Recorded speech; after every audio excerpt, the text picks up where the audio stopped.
Hello and welcome to Pod Job, a James Bond podcast. I'm Matt Stokes. And I'm Wade Hemel. Welcome to our James Bond podcast, everybody. Thank you. So glad. Oh, you're welcome. I'm glad you're here, Wade. Welcome, Matt. Thank you. Thank you so much. We're all here for the first time, so it's welcome to everybody. Yeah, and if you are hearing this on the podcast feed of 1 Week Rental, welcome. You know me and you know Wade. We've done 2 episodes about GoldenEye in the past, in 2017 and then 2024. And so you know what that means. There's a third one coming down the pipeline. I know, and I was thinking, but while we were planning all this, like we could just rerun the GoldenEye episode. We could just skip that, and then I thought, no, we have to do it right, do it for real. Well, why it was my first load-bearing beam is because it's my sentimental favorite movie of all time. Yeah. So I think 3 conversations about it is the bare minimum. And if you listened to that show, used to be Load Bearing Beams, now 1 Week Rental, I evolved with GoldenEye. I did not care for GoldenEye for a long time. For people our age, I think it's like the James Bond movie. It's like often the first one that they saw, and then the video game is so huge. Indeed. For whatever reason, I always preferred Tomorrow Never Dies and the World Is Not Enough and never cared for GoldenEye until the most recent time we visited it. And finally it clicked for me. I see what other people are seeing. And Matt and I were finally able to speak again. Finally. But I love when that happens. I love you can see a movie so many times and just suddenly something clicks into place. Mm-hmm. Normally, I don't have that kind of patience. Yeah. But fortunately, one of our hosts does. Well, a movie shouldn't require you to visit it a million times for you to like it, but sometimes you just end up doing it. I don't know. Sometimes it happens. What kind of James Bond fan are you? Grew up rabid, full rabies, foamed at the mouth every December when 15 days of 007 would hit the old, what did Spike TV used to be called here? Was it TNN? It was TNN, the Nashville network. Wow. Yeah. And here we are. I learned something already. TNN stood for the Nashville Network. So as we all know, Nashvillians, famous James Bond fans. I love it. And so, yeah, every year around Christmas time, they would just run Bond marathons. And I'd be pulling the TV Focus, our local TV guide, out of the newspaper and planning out which nights I would spend in front of the TV, how many times I had to skip Moonraker in order to get to Goldfinger, and et cetera, et cetera. Mm-hmm. This is what we used to have to do. Yeah. You freaking Zoomers out there with your, you know what I'm saying. With your TV guide channel, it just scrolls for you. So yeah, I was a big James Bond fan growing up. I still am. Although I have not seen the newest James Bond movie, which is now 4 years old. Yeah. Is that the only one you've never seen? That is the only one I've never seen. It was the first one that I didn't manage to get to the theater to see. Well, this is... As you might recall, November 2021 was a weird time. It was. It was indeed. Do you know what happens at the end of that movie? Yeah. Omicron variant gets released. That's and what everybody goes back end, home. Yes. Yeah. I actually don't know anything about. Really? Yeah. I've become pretty adept at just staying away from internet spoilers and stuff. Well, okay, I didn't realize this. Do you want me to not spoil it? I do want you to not spoil it. In fact, what's literally the only thing that could happen to James Bond that we can't spoil? He dies? Yeah. Oh, sorry, but Well, that's fun. I thought he didn't have any time for that. No, that's why the title is ironic. Well, cool. That's been our show. Thanks, everybody. Because there was a report recently about like the new people, because now James Bond has been sold to Amazon and they're trying to figure out how to keep it going. And they're like, we don't know what to write about now that the fellow's dead. What are we going to do? Do you think that was the film making a point that now that the franchise has been sold, it might as well just be, it's taken out back and shot in the head? Well, that is what should happen. They made that movie well before there was any idea of selling it. To me, it always was like, well, that's when he dies. But every other movie after this can just be like, but this is before he dies. It doesn't have to take place in the actual sequence. Well, there you go, everybody out there. I've gone from a rabid James Bond fan to one who is becoming glad that he's dead. So what kind of James Bond fan are you, Matt? Well, hold on. So I'm holding. Because you are a much bigger, you have way more Bond expertise than I do. Like, the movies that like the Connerys and the Roger Moores. Oh, my favorites I have pretty much memorized, at least significant chunks of them. Whereas I've seen a bunch of them. I've seen the first three Connerys many times. I've seen the Pierce Brosnans a bunch of times, the Genital Craigs a bunch of times, and then... Did you say Genital Craig? The Genital Craigs a bunch of times. And every other one I've just seen once. Because a few years ago, the sort of genesis of me and Wade doing this was I said to you, I'm actually going to go through and watch every James Bond movie in order. And then we talked about doing a podcast about it, and now it's 5 years later, and we're doing it. That's what this is. That's what this is. I've always really liked the James Bond franchise. That going through it in order made me like really fall in love with it and find what it's special about it and what I love about it. So there's some classics in there that I'm understanding now you've only seen once. Mm-hmm. The Timothy Dalton ones, which I'm a big fan of. I've seen Living Daylights twice. Live and Let Die. Only once all the way through, but when I watched it, I realized, I've seen a lot of this. I've seen the airboat chases and the running on the alligators and stuff. Of course. What do you love about James Bond? Oh no, a difficult question. Do you like spy movies in general? Yeah, I would say I was as big a fan of the first Mission Impossible during my childhood in the 90s as I was GoldenEye and Tomorrow Never Dies and the Brosnan James Bonds. Yeah. That's the most like spy-y of the Mission Impossibles. Like it is kind of like we're spies, we need to get the intel and sneak around and by far. Yeah. There's hardly any even shooting in that movie. Well, there's a dramatic helicopter like explosive chase at the end, but it is more about like the art of being a spy. Right. It's so much less boys playing with their guns as the next two movies are. Mission Impossible is another franchise I just kind of fell off of after the I love it. the third movie. Well, that's when it gets great. After the third movie. Really? Yeah. I loved the third movie just because Philip Seymour Hoffman can carry that whole thing on his shoulders. He's great. I like all the Mission Impossibles. I like Mission Impossible 3, but Mission Impossible 4 is when it kind of evolves into what it ultimately became, which is just how can we top ourselves and put Tom Cruise in the most danger physically possible. Well, listeners and viewers, we may have a side quest on this show where I reintroduce myself to the glories of Mission Impossible. Yes, you should. The American James Bond. So you do like spy movies, is what we're. Yes, that's the short answer. Okay, I like spy movies too. I think that what I love about this franchise is it is the proto franchise. Now every movie that comes out released by Hollywood is part of a franchise, and so James Bond does have a lot to answer for. But I love that, Good point. But it does it the right way because it's precious about the right things and doesn't care about the wrong things. What do you mean by that? Okay, so like every franchise today, when you start, it has to start with like a producer at a conference table, like delivering a PowerPoint, like here's what we're going to do for the next 15 movies. This is when they're going to come out. And James Bond has always just been, we do one movie at a time. We put all the resources into making that movie as big and as great as possible. And we don't have to worry about what happens after that. We will figure it out in the future. And James Bond was a guy in the 60s, and he's the same guy in the 90s and the same guy in the 2020s. It doesn't matter. All that matters is he is the same guy. The rest of the world can change. And so we don't have to be precious about continuity. There's only a few like really important staples. But then because of that, it is this great time capsule series. You get to, because you always have the framework of what a James Bond movie is. You can like travel through time and see New Orleans in the 70s through the framework of a James Bond movie. And you can see, whatever city, Mexico City in 2015. And so I love it for that reason too. Yeah, they do love to go to the actual locations, and they always have. Yeah, yes. Oh, forgot to mention that. Yes, location shooting, bothering to go to the actual locations is so important, and that's why it's a time capsule. You always get to see what these places looked like at that specific moment in time. Oh, I can't wait to see what Bilbao, Spain looks like in 1999. Do you have a favorite like era of Bond?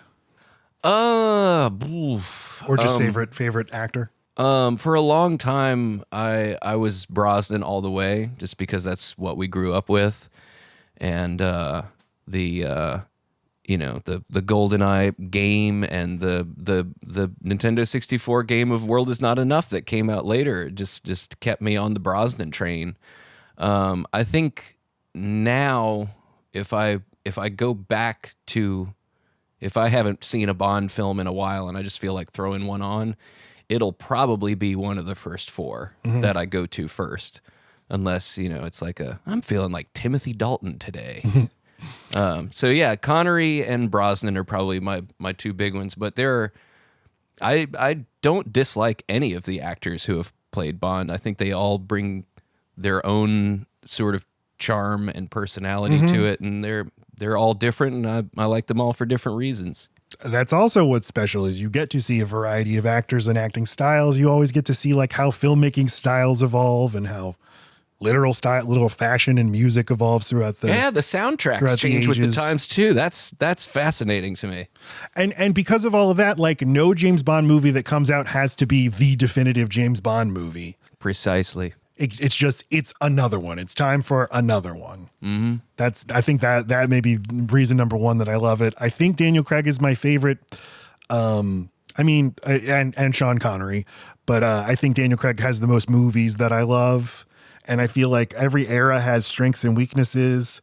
And I think in the Daniel Craig era, that's where they got the most stuff right. The early Sean Connery movies I love, but especially watching them critically for this, I started to notice they were making these on such a tight budget that things like it's cool. You will see Jamaica in 1962, and then randomly it'll be Sean Connery on a soundstage in front of a rear projected ocean, and it's so jarring.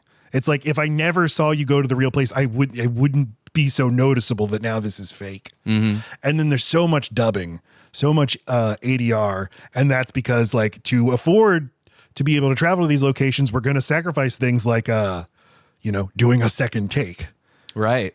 Because what filmmakers say is like what a budget gets you more than anything is time. So we have the time to do a scene as many times as it takes, but these movies are like, nope, it's fine, moving on. And also you got to think of like, if you're filming on location, sound recording when you're surrounded by crashing waves and you can only do one or two takes, you're not going to get possibly not going to get the best recording of that line reading, and you'll have to go in and do it later. Right. What gets me is how many of the dubbed voices are the same actors from movie to movie. Really? Oh boy, wait till we get there. Well, this can be charming too. The dubbing, there's I totally agree. If you had asked me like what are like some of the flaws from the early era, that's exactly the first thing I think of is the dubbing and the screens in the back. Yeah, but it all just adds to the charm. I think though, so maybe this was a mistake. I watched From Russia with Love as well as watching Dr. No to prepare for this. That'll be our second episode is From Russia with Love. And I noticed there's like a 20-minute stretch of that movie where it's just Sean Connery and Robert Shaw in a train compartment by themselves. Right. It's the best part of the movie. It is such an intense fight. And I was like, and Sean Connery has been great throughout Dr. No and throughout From Russia with Love. But I feel like in that stretch, Sean Connery, like the great actor, comes alive, not just Sean Connery, the movie star. And I like, it's because he's interacting with an actor who's getting to use his real voice. And it's just the two of them in a small location. He has great moments with like Quarrel and with Honey. Quarrel, I don't think is dubbed. Ursula Andress was totally overdubbed. And so when you dub over a performance, you don't only lose the original actor, but you lose the performance of the person they're acting with because you're not hearing what he's reacting to. And so I think that because you'll get moments like him with Robert Shaw, that makes it more glaring how often he's not getting to act with somebody who's getting to use their real voice. I know that's a long and convoluted point, but no, I never thought of it that way before. That's a way to look at it. That's why it isn't just charming. It is charming, but you sort of get a window into like, if they just put more money into this, right, the whole movie could feel like this. All right. And the budgets will start going up later in the decade, as we'll detail in our history segment. James Bond in space, anyone? James Bond in space. Oh, I guess one more question before we get to the history segments. Are there any, like, I pretty much like every Bond movie except for like two. What about you? Yeah, yeah. I generally agree with that assessment. I wonder, and maybe we should save this for down the road. I wonder if we have the same one or two that we could take or leave. Should we just say it or should we save it? Let's say it at the same time. Okay. 1, 2, 3. Octopussy. Die another day. I like Octopussy. Yeah. Well, we'll see when we get there. And the man with the golden gun I don't like. I found that one strangely flat the last time I watched it. It was really boring. I loved it so much as a kid, and I think it has so much to do with Christopher Lee. There's good stuff in it. You get the evil shadow James Bond character. Yeah. But yeah, we'll get there. But the act of watching it, you're like, oh, this is boring. Yeah. How long's it been since something happened? But it has the sheriff from Live and Let Die, which is great. It's great, but also did they have to go back to that well? I don't know. Was that of all the minor characters they've had, is that really the recurring one? I guess in 1974 it was. They must have gotten such feedback like, damn, the audience is popping for J.W. Pepper or whatever his name is. Yeah. If he doesn't come back, they're going to fucking riot. So that's why they had to do it. God. All right. We're going to talk a little bit about the history of James Bond. If you listen to 1 Week Rental / Load Bearing Beams, the way we do our episodes is we'll do a history segment just to put into like historical context the movie we're talking about and the people who made it. And James Bond is a very, very long history. And for this first episode, it's going to be kind of a broad overview of how this first movie, Dr. No, got made and who made it. And what we're going to do is, I think that there's in terms of like who created the Bond movies, I think you can credit 5 individual people. I think Ian Fleming, the author who created James Bond, the producers, Albert Broccoli and Harry Saltzman, Terence Young, who directed 3 of the first 4 Bond movies, and Sean Connery. And so after this episode, we're going to do a sort of in-depth profile of each one of these people per episode. You can't have broccoli without salts, man. That's right. Exactly. And I've been reading this book called When Harry Met Cubby, which has been very informative. And so that's one of my sources. My other big source is Ian Fleming, The Complete Man by Nicholas Shakespeare.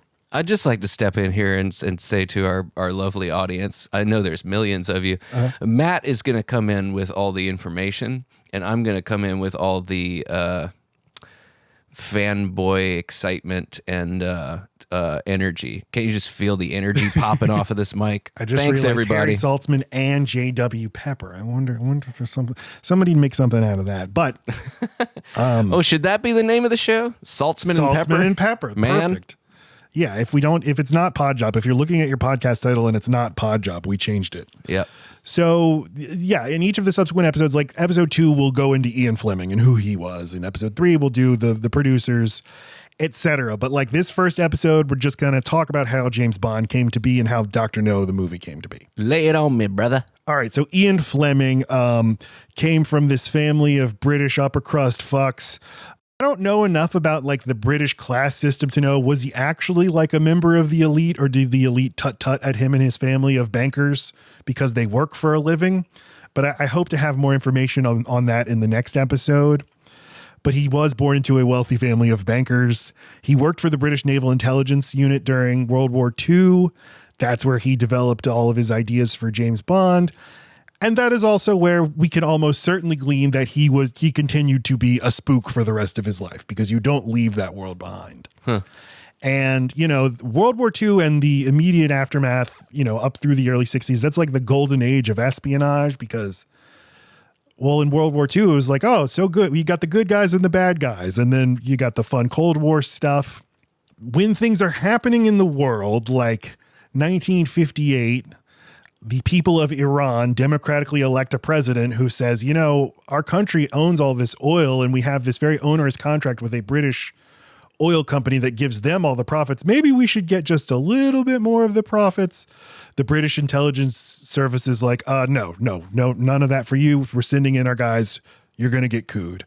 And that's what the actual spies of the world do is do regime change to help their wealthy patrons keep more of their money. But that's a bad look. So you can use somebody like Ian Fleming who can tell fun stories about what spies do, and that's just good PR. So that's just kind of what I'm suggesting, is that he is part of a sort of PR machine to launder the image of spies. Good shit. Doesn't mean it's not great. I love James Bond, and I've read a few Ian Fleming novels now, and I think they're great. They are also propaganda, and that's okay. Okay, so Casino Royale was the first novel he wrote, James Bond novel he wrote in 1952, and he basically published a new Bond novel every year until his death in 1964. He also wrote Chitty Chitty Bang Bang. Sometimes 2 a year. Yeah. I think there was a year or two where 2 novels came out. Yep. Dude stayed busy. Very prolific. They were very popular. John F. Kennedy was famously a very big fan. From Russia with Love was like his 3rd favorite book or something. I read that it was in his top 10 novels of all time, and that endeared Kennedy to me a little bit. Like, oh, he keeps a list, just like me. So Dr. I think he just really liked descriptions of Russian architecture. That might be it too. Yeah. I like this book. Dr. No was the 6th Bond novel. Dr. No. Dr. No was published in 1957. From Russia with Love was the previous novel, and apparently Fleming thought maybe From Russia with Love will be the end of this, because Bond in the novel gets stabbed by the villain from that book with a poison blade. Oh, yeah. And so that novel ends ambiguously. Is this the end of James Bond? Yeah. And then he's decided, no, it will not be. So Dr. No begins with him recuperating. I forgot about that. What a good ending to that. It's no wonder From Russia with Love is it's such a good book. I love this ending. And it's so ambiguous. Does he die? Does he live? You can't tell. Dr. No begins with Bond recuperating, and like as punishment, what do you have there? A card. Who's on that Michelle card? Pfeiffer, Oh, okay. famous Bond girl. Look, it's Sean Connery. Whoa. Wait a minute, wasn't Michelle Pfeiffer in someone? She wasn't in Never Say Never Again, was she? Somebody was in Never Say Never Again. Damn, I just watched Never Say Kim Never Basinger. Again. Kim Basinger, that's it. I don't think Michelle Pfeiffer was ever in a Bond movie. No. But I thought there was like a notable actress who's in Never Say Never. It's Kim Basinger. After 26 movies, it starts to blur. Well, there just usually aren't like giant names like that. Right. Yeah, Dr. No, we're going to bring him back. James Bond is recuperating, and sort of as punishment for having gotten stabbed by a Russian, M sends him to Jamaica for this like easy assignment. And also, Very British punishment. Back then, if you got hurt, what you needed was to be in the sun. That's how British people healed, was to just go and be in the sun. Right. You need a sunburn for that stab wound. The novel story, Dr. No, the novel, its story has its origins in this project for TV that Ian Fleming was developed called Commander Jamaica, with a lead detective named James Gunn. That didn't get purchased, so instead he just repurposed it as Dr. No, the novel. I noticed he did this a lot. If something wouldn't work out, he'd be like, oh, I can turn that into a James Bond novel. That's sort of what happened with Thunderball, isn't it? Yeah. We'll get into that in a few episodes, but Yes. There's some really convoluted legal shit to get into. So, okay, the first time James Bond was adapted for the screen was in 1954 in an episode of the CBS anthology series Climax. If you count that, this is another Bond film I've never seen.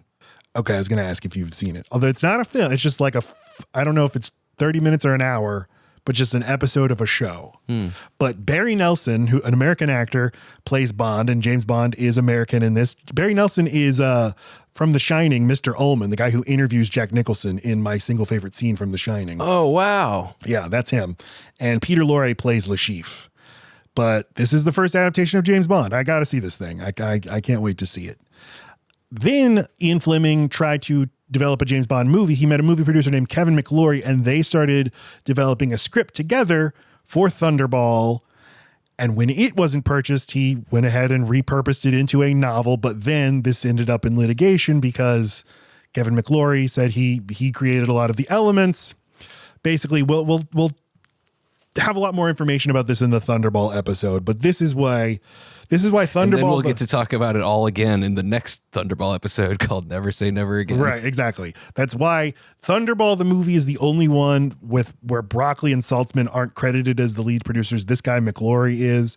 And then he got to retain the screen rights, and that's why he got to be the producer for Never Say Never Again for a different movie studio in the 80s when Sean Connery played James Bond in an unofficial James Bond movie. It's a fascinating chapter in a long and storied story. And I love all this legal shit. I love the legal shit with intellectual property of like really famous stuff. Just some weirdo sat in a room and smoked cigarettes for 18 hours and came up with Blofeld and stuff, and then had to argue about it in court.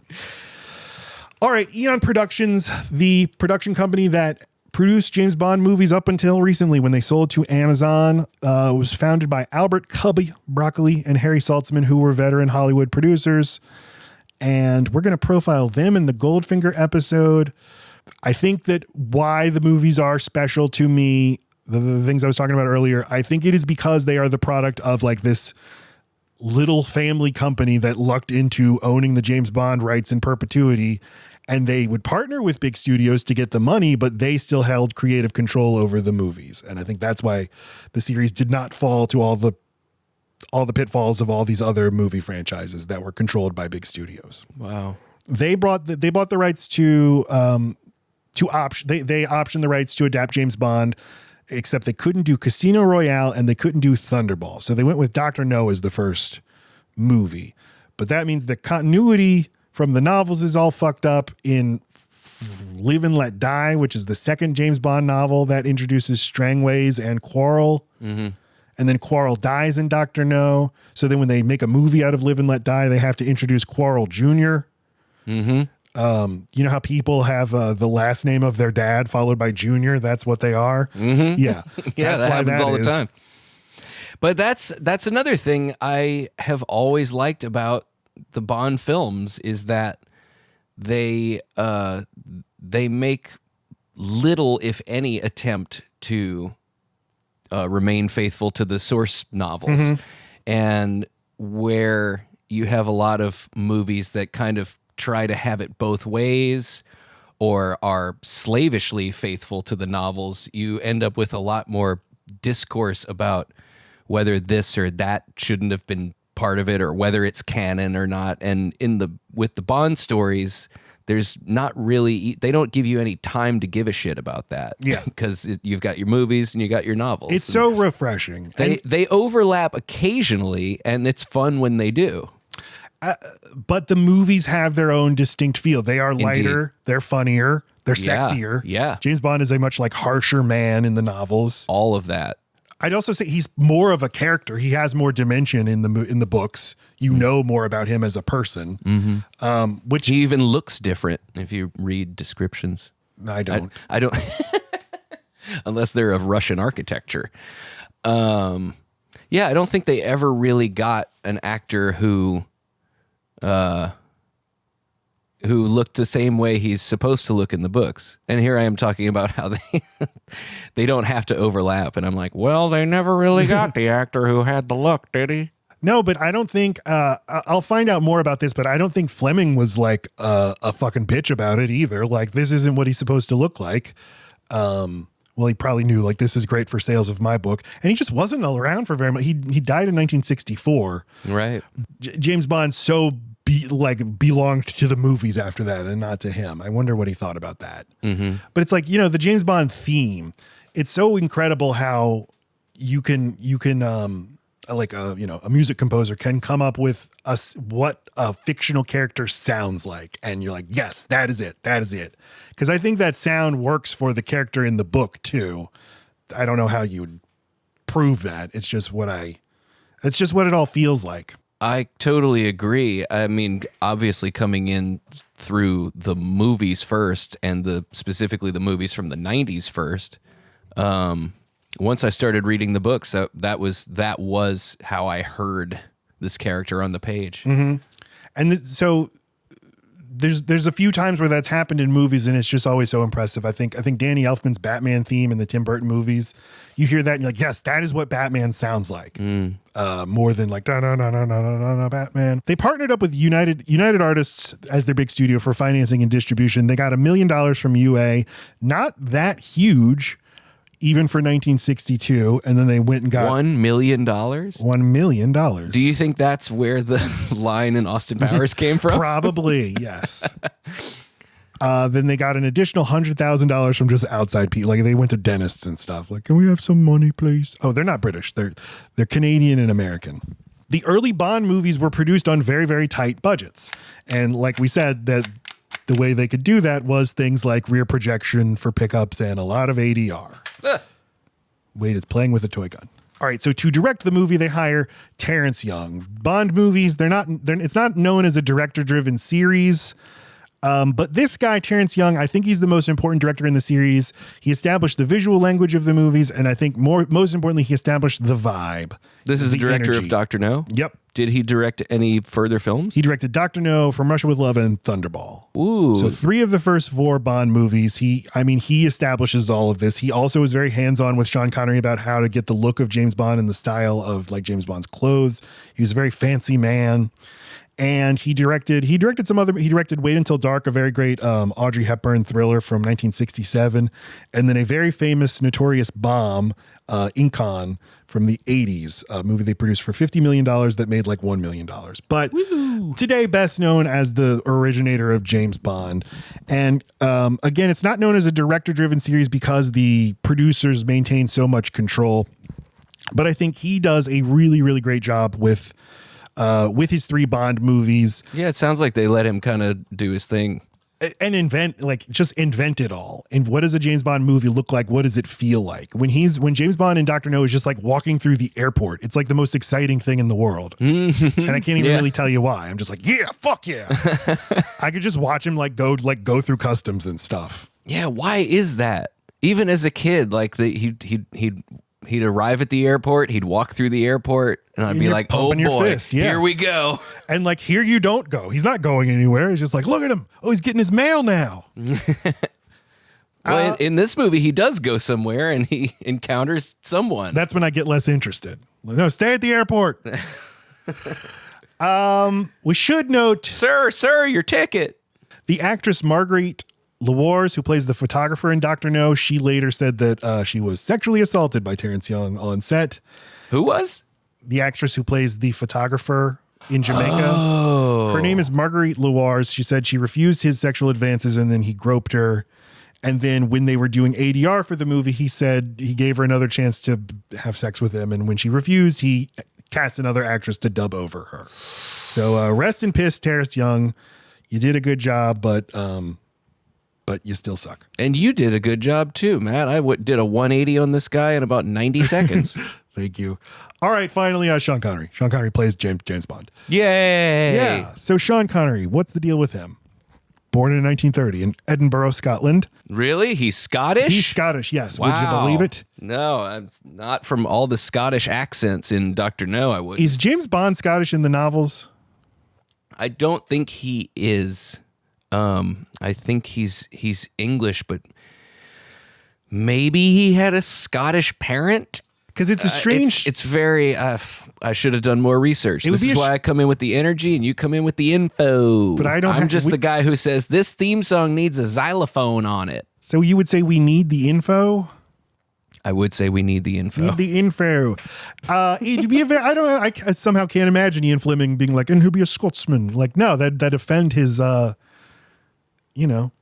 Everything about what he believes, that the only way to be is English. I'm going to find this out right quick. Oh my gosh, update. Like Ian Fleming, whose father was Scottish, James Bond of the novels is canonically Scottish. His father is Scottish. James Bond, Scottish, though raised in England to be a proper English gentleman. There you go. So Sean Connery, a Scotsman, 31 years old when he got the role of Bond. And, I'm like going over his career. Was there a role before Bond that's like made him like that got him the role of Bond? And I can't really find that. What happened instead was, well, for one thing, they wanted Cary Grant to play James Bond. North by Northwest, directed by Alfred Hitchcock, was the movie they looked to as like, this is the way we want our movie to feel. And if you've never seen North by Northwest, you should totally watch it. It's a great movie. Oh, that's on my list. I haven't seen it yet, but I know I should. You can totally see it. And he's not a spy in that movie, but it is like a spy thriller. But it's like light on its feet and sexy and fun and travels all over the place. Now, Cary Grant, way too big of a star. He would only sign on to play James Bond in one movie. And it's funny because like this is the same thing that happens today. This is why it's always like it's lesser known actors who sign on to the franchises because this will be my big break. Okay, I'll sign on for a decade-long contract for a 7-picture deal. This just in. Yes. Ian Fleming compared Bond's appearance to Hoagie Carmichael.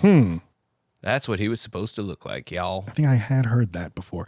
And Sean Connery indeed came to resent James Bond, resented how tied to his career it was. He's like, he can't do other things because he's going all around the world playing James Bond for a whole decade. And it's the same thing that happens to actors now when they get into Marvel movies, that it doesn't boost your career, and it just ties you down and makes you continue to do all these sequels. But he's the rare actor for whom it worked out. He got to have a legitimately great career after playing James Bond.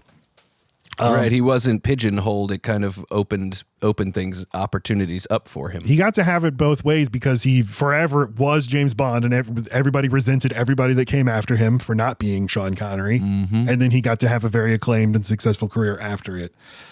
Before James Bond, he was a struggling stage and screen actor. His sort of breakout role was a supporting role in a movie called Another Time, Another Place in 1958. That led to him getting more steady movie work until Dr. No made him a star. And I think we will profile Sean Connery in our You Only Live Twice episode. But he was not the first choice. Again, it was Cary Grant, and then they had some other choices, and then they landed on him. But the movie was a big hit, immediately made him a star. But if you'll watch these early movies, you'll notice it's not Sean Connery it's, From Russia with Love, starring Sean Connery. Like, name not big enough to put over the title. So he would play James Bond 4 more times before leaving the franchise, then returning for Diamonds Are Forever, then leaving it again, and then playing it one more time in the unofficial James Bond movie Never Say Never Again. Named after Sean Connery's quote of his answer of when does he see himself playing James Bond again?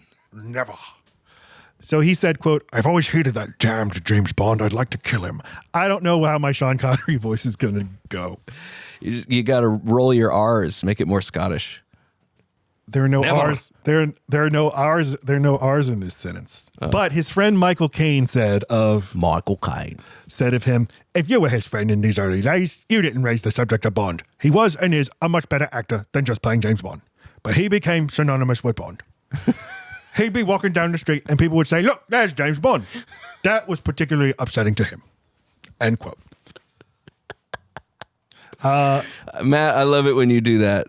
I hope everybody is ready for this whole series to be Thank you. Matt doing impressions and me just loving it. Because Michael Caine's in all of these movies. So he plays M. That's what it's for. I mean, Sean Connery, incredible. He fucking carries this movie. Like, it's not even through like acting chops. He just has a magnetism and just a coolness in just the way he moves, the way he looks at things, the way he says things. Because as I said, I think in From Russia with Love, you see moments where like the great, like classically trained stage actor comes out in Sean Connery. Like, oh. But otherwise, he is just a badass, cool movie star, and you've never seen anything this charming. Right, he's got the look. The movie was produced for the relatively modest budget of $1.1 million, shot on location in Jamaica and at Pinewood Studios in London, opened in October 1962 in the UK, and then I didn't realize this. It didn't open in North America until May of 1963. That's true, and it was, I found out, a popular thing to do to show, but because by that point, or maybe it was later in 63, From Russia with Love had come out. Later that year, yeah. So they did do a lot of double features in the theater. To go to one of those. So it's like you took your own time travel trip to double feature the two. They made one a year for those first 62, 63, and 64. But yeah, movie Which I roll-ups, imagine kept Sean Connery so busy, like you were saying, with Marvel movies, they film them all at once and just parse them out. Yeah. And it's not just they were making a movie a year. Yep. At this point. Often on location, and then come back to the studio. We got to get you in a voiceover booth to do all your lines again because we didn't like the way you said it on set, and we didn't have time enough to do a second take. Right. But I also love this ad that's just like, how many women from this movie can we name? We have Sylvia Trench. Oh, Miss Moneypenny gets to make it to the poster. That's nice. Sylvia Trench, the first in a long line of unfortunate names for females in Bond films. But I only picked up when I watched both these movies back to back. She's in From Russia with Love. She is. I had no idea. Mm-hmm. Same actress too. Yeah, one of the few Bond girls to return. And I looked it up. And get spurned twice. Yeah. But I was curious, like, am I just not remembering? She's in every single one. Nope, that's it. She's not. Oh, that would have been fun. I'm back. It would be fun if, like, yeah, you have all these recurring characters who show up for 2 scenes. If she was there too, he's just constantly like, sorry, babe. Right. He's the one he always has to apologize to and run off to go on business. This movie was a giant hit, $60 million worldwide. That is equivalent to $635 million today. However, the next 3 movies would absolutely dwarf it in popularity. These movies were enormous. They actually, if you adjust for inflation, the handful of early Bond movies are the biggest the series ever got. So wait, did I ever sing for you my Dr. No theme song? Which one do you consider the theme song? Well, okay, so when I saw this movie as a teenager, I'm like, I ain't a James Bond movies. I knew James Bond movies, they always have the, title of the movie. But this one, the first Bond movie starts with like 3 blind mice. In the sun, it's 3 blind mice. I was like, what the fuck is this? I thought I would hear a song about Dr. No. So I wrote my own song, and it was Dr. No, Dr. No. Dr. No is a person who says no. Dr. No, can I? No. Dr. No, can you? No. Dr. No, would you like a no? That was the theme. That was the premise, is that he says no a lot. Doesn't matter what you ask him. I would like to record this song of yours. No. Aww. For these opening titles. But wait, there's three songs within this theme song. Yeah, we get the James Bond theme. There is the James Bond theme, which I consider to be the theme song of Dr. No. Oh, okay. As well as James Bond in general. You know what? That's like how the Indiana Jones theme. The official title of that is The Raiders March. Isn't that interesting? Because it was just the theme song for Raiders of the Lost Ark. Mm-hmm. And then they used it in subsequent movies, but it was always called The Raiders March. So maybe the James Bond theme song is always officially just the Dr. No song. Damn. Maybe. What's the third song? The little drum break in between the the James Bond theme and 3 Blind Mice, because it doesn't really relate to either of them. It's not really the groove of 3 Blind Mice. It is a little abrupt.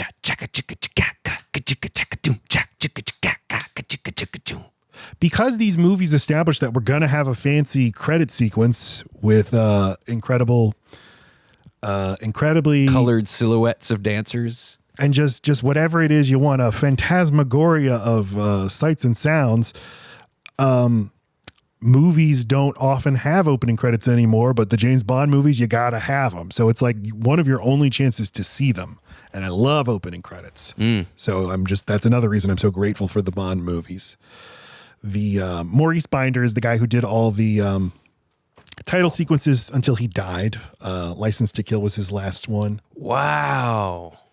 And there's little like hand-drawn animation of these silhouettes in this sequence directed by an animator named Trevor Bond. So another, like Samantha Bond, who played Moneypenny with Pierce Brosnan, a person named Bond in the Bond series.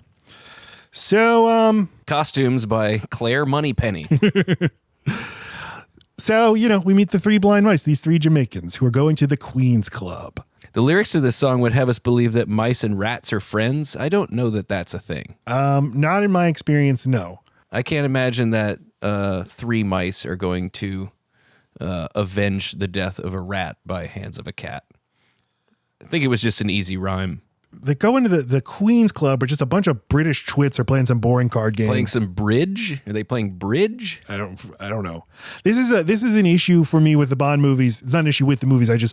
I don't know cards. I don't know cars.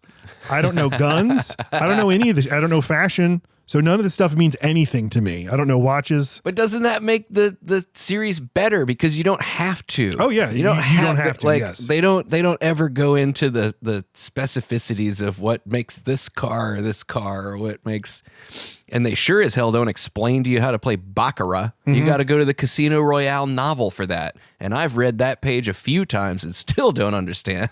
And in the movie, the Casino Royale movie, I don't understand what actually happens in the card games, but the movie's made so well that it's like, well, I can just feel it. I can intuit what's going. Oh, that was good. Oh, that was bad. Mm-hmm. Oh, he just made a good move. So Jamaica was a colony of Britain and literally handed over in late 1962. But presumably in this movie, it still belongs to Britain. It's still their property. And so you just have all these white British people there like, oh, yes, chip, oh, Jamaica. And Come on to Strongways. Bridge game. Commander Strangways is playing bridge. And he hears his assistant getting on the radio, and he's like, oh, chaps, I gotta go check in on the radio. This is what he does every single day. They don't know that he's a spy, but he's the James Bond of Jamaica, basically. But it's such a boring job that he doesn't have to do anything because nothing ever happens in Jamaica.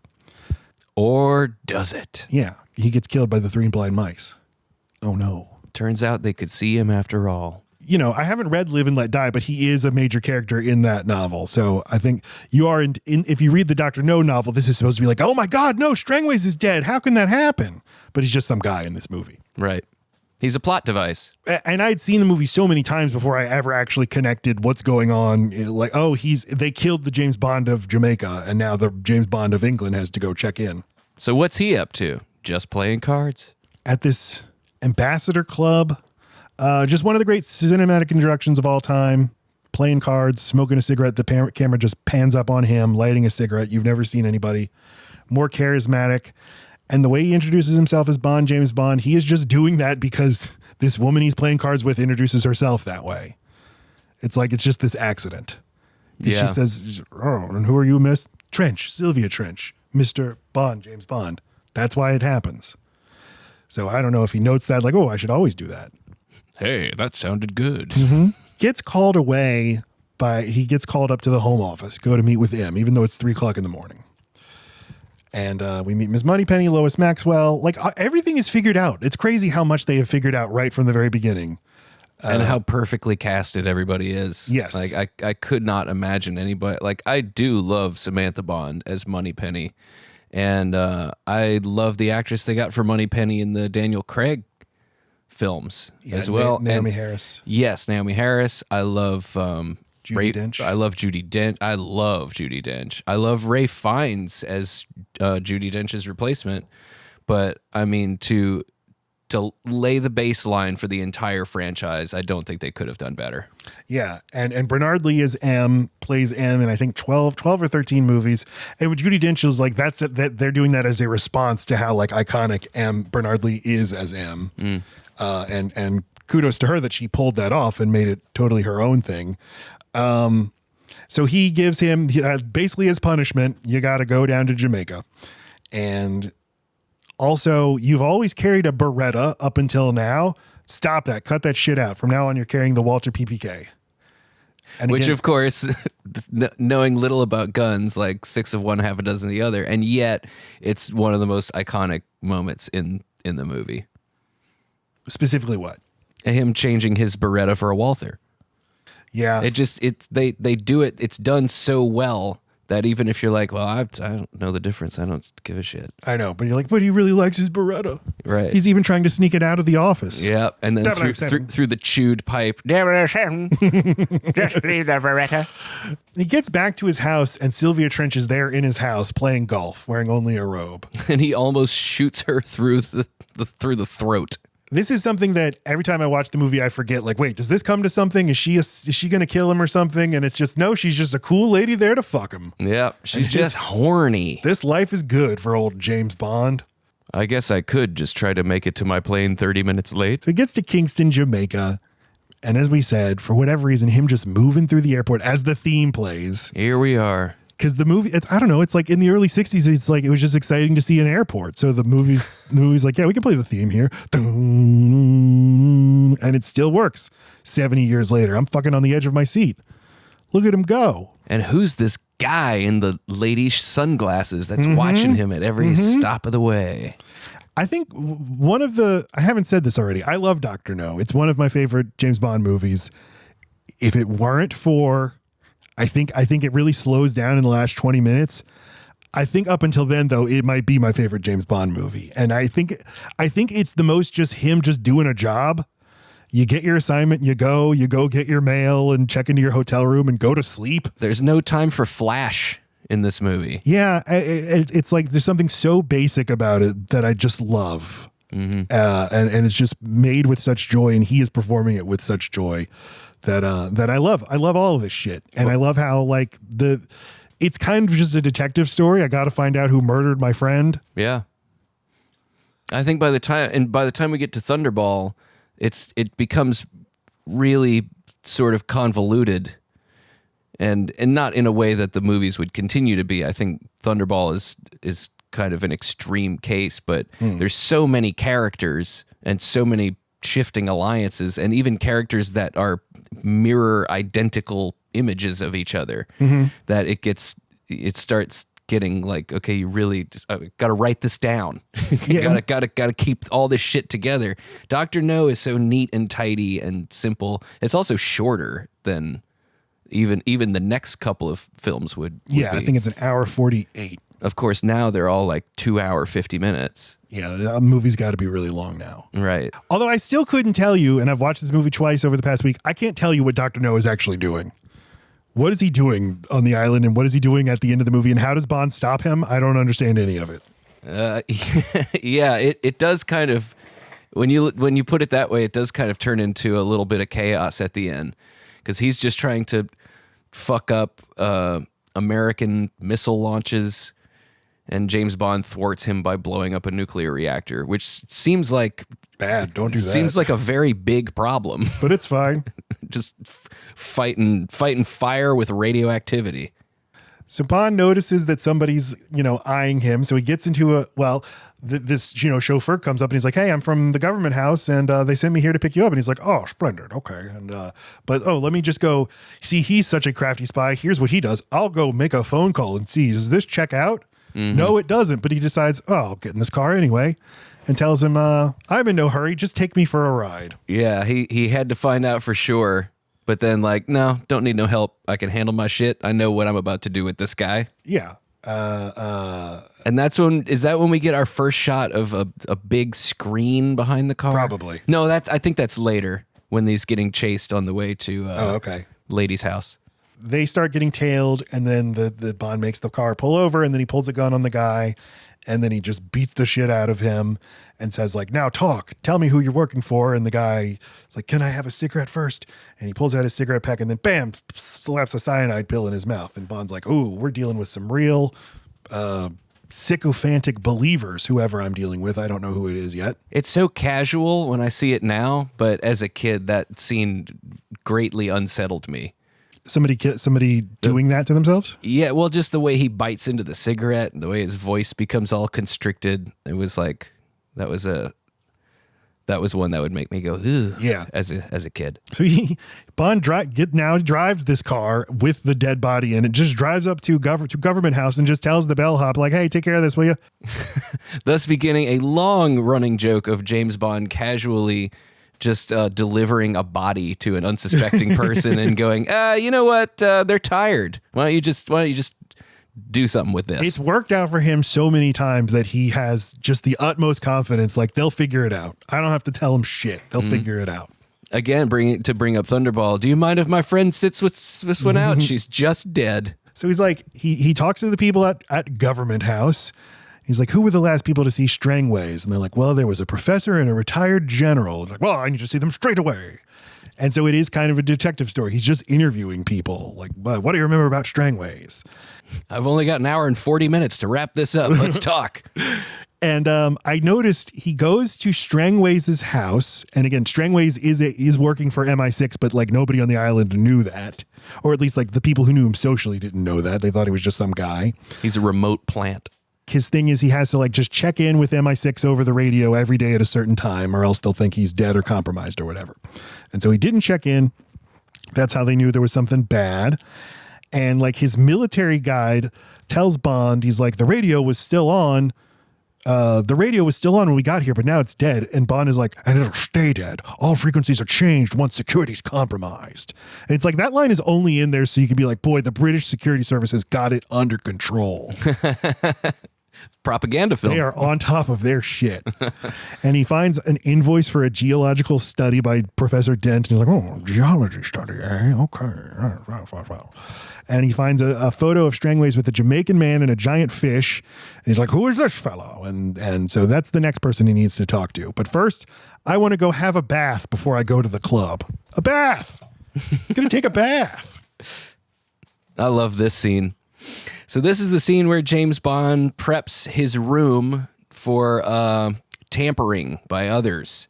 And we see him prep that by putting a little talcum powder on the catches of his briefcase.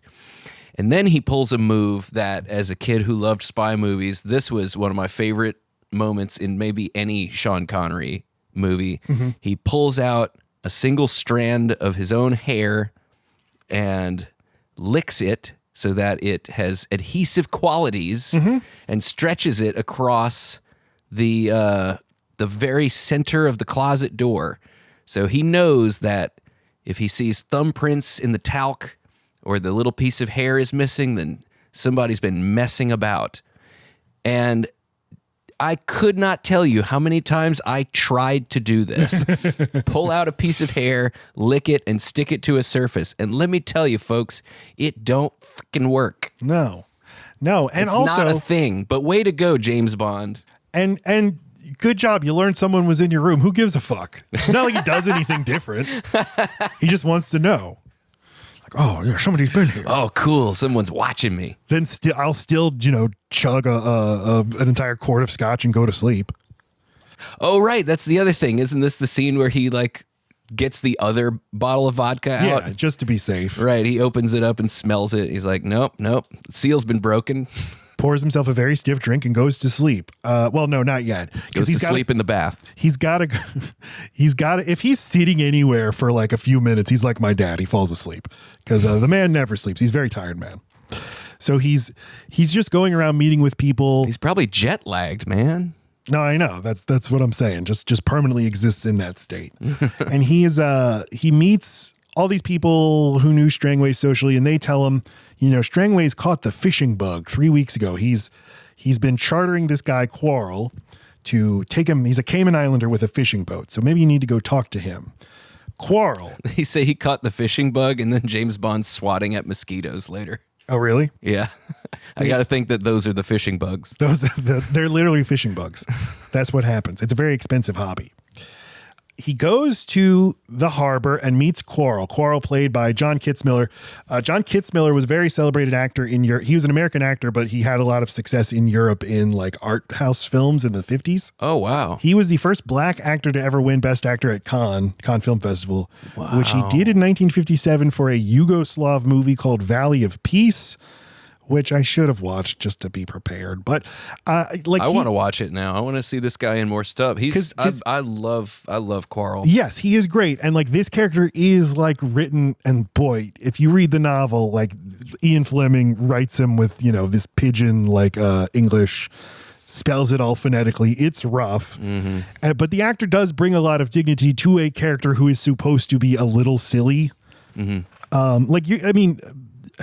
He's supposed to be very competent and capable, but like Ian Fleming had a like very like fetishistic view of Jamaicans, and I guess Cayman Islanders too, of like, yeah, they're lesser people, but they know what they're doing. So right, quaint. Yeah, they just have their like, because later he says like I navigate by my gut and by the stars or whatever. So right, but the way I'm sorry, tell me the actor's name again. John Kitzmiller. John Kitzmiller. The way he delivers that line, it doesn't feel anything but honest. Right. He is so good that like he rises above, I think, the caricature that this character could be. Right. And he still does provide levity and some comic relief, but he just plays the shit out of this role, and it could not have been anyone else. Because you can tell how competent he is, and he does have a little bit of an edge to him. I think when he gets his face slashed, you see that there. Yeah. Ooh, that's a moment. Yeah, it sucks. Like I wish he wouldn't have died, and they could have actually brought him back for Live and Let Die, because this is a character that when he's gone, you miss him. Indeed. Yeah, I feel that way. So Bond wants to charter him for fishing, but he's like, no, I won't. No, I shan't charter my boat, but maybe follow me to a super secret location. We can talk. Okay. Yes. So they go talk at the bar, and Quarrel and the bartender attack Bond, but then Bond overpowers them. And then Pussfella. Ain't no use you struggling. Pussfella wrestles alligators. Another great line delivered brilliantly. They are they working for the CIA? Or so here we meet Felix Leiter for the first time in the series. I didn't note who the actor was who's playing him here. I don't know. You only see him in this movie. Felix Leiter famously played by different people almost every time. Yeah, I don't know if anybody played him more than once other than Jeffrey Wright. But which one is he? He's the one from the Daniel Craig movies. He's in 3 of them. The actor who played him in Live and Let Die also played him in License to Kill. Oh, okay. 16 years later. Wait a minute. So did another actor appear in between those times? Yes. Oh my God. Yes. Wow. Because Wade. And one in Never Say Never Again. So canon and extra canon lighters. I don't know if you know this. I am obsessed with a thing that the Sean Connery rule of what are the instances in which an actor is recast and then the original actor returns for a subsequent movie. And Sean Connery in Diamonds Are Forever is that happening. Mm-hmm. And there's not that many instances of it happening in movies. So I can I always like noting when it happens. Fucking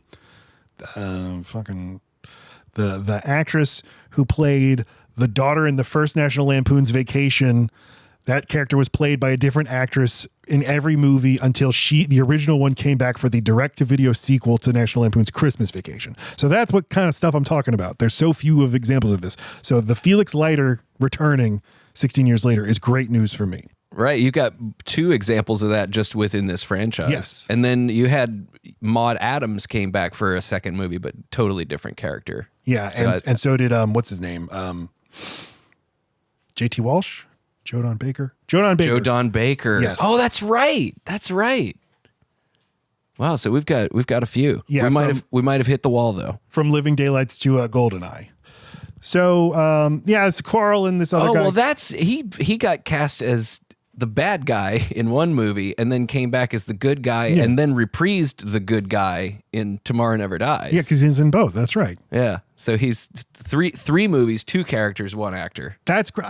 I love movies doing that. Just do it. Just hire the best actor. It doesn't matter. They can play different characters. You know why? Because people can use their imaginations. Yeah, and a good actor is gonna give you what you want. You know, you're not just pasting an image. No, but every movie studio today is like, but they're going to be confused. Why is the guy from that one in this one? I don't understand. He's not the same guy. Man, and that's like the opposite of the reaction I had when I saw Living Daylights for the first time, and I was like, whoa, this guy can do it all.